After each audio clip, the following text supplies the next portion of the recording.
80 વર્ષ વટાવી ચૂકેલા મતદારોનું મામલતદાર તથા સુપરવાઇઝર દ્વારા ગુલાબનું પુષ્પ આપી સ્વાગત કરાયું।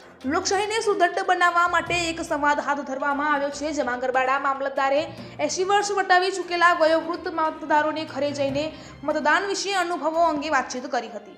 આગામી સમયમાં ગુજરાત રાજ્યની લોકસભાની ચૂંટણી આવી રહી છે। હવે ચૂંટણીની તારીખો પણ જાહેર થઈ ગઈ છે, ત્યારે વધુમાં વધુ લોકો મતદાન તરફ પ્રેરિત થાય અને મતદાન કરે તે માટે ગરબાડા મામલતદાર શીલાબેન નાયક, સુપરવાઇઝર વર્તનભાઈ નાયક, મામલતદાર તેમજ BLO દ્વારા પ્રયાસો હાથ ધરવામાં આવ્યા છે, જેમાં 80 વર્ષથી વધુ વયના વયોવૃદ્ધ લોકોના ઘરે જઈને મામલતદાર, નાયબ મામલતદાર, સુપરવાઇઝર તેમજ BLO દ્વારા ગુલાબના ફૂલ આપી સન્માન કરાયું હતું। 80 વર્ષ વટાવી ચૂકેલા વૃદ્ધ લોકો મામલતદાર દ્વારા મતદાન વિશેના અનુભવો તથા તેમના વિચારો જાણ્યા હતા તેમજ મતદાન કરવા માટે અપીલ કરી હતી। અહેવાલ માંજુભાઈ બારિયા, દાહોદ જિલ્લા બ્યુરો ચીફ।